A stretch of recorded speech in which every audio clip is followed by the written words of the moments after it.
Hi guys, welcome back to my channel.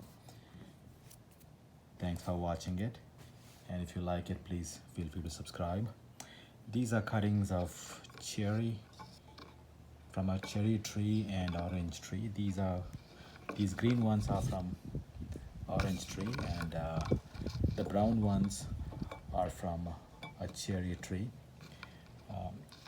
These fruits were awesome and they were very sweet, so I thought instead of planting them from seed, might as well get cuttings so that we can exactly simulate the genetic information of the fruit and the tree, so we could get the same yield.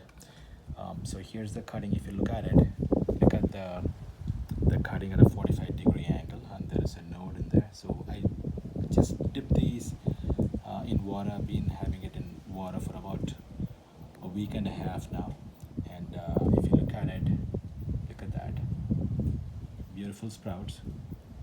And if you look at the stem, it's brown. The inside is brown, but it's very viable and it's straight. It's about 6 to 8 inches long. This is how you need to have it.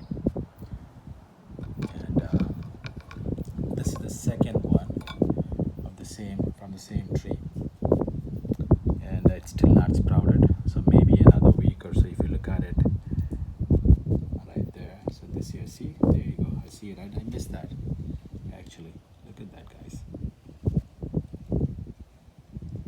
Okay, and let's look at the orange tree cuttings. Exactly close to the node, beautiful cutting at 45 degrees angle, and the stem is still viable. And this here's another sprout. A little too early because 10 days, this is San Jose weather, so it's not warm enough like Texas or any other warmer place, so we'll give it a little bit more time. Keep it in a shady place as always, with lots and lots of sunlight, but no direct sunlight, only in water. Okay, make sure that the node is underwater besides the cutting, and we'll touch base again in about 2 weeks, folks. Okay, thanks for watching. Feel free to make constructive criticisms and add some comments. Thank you.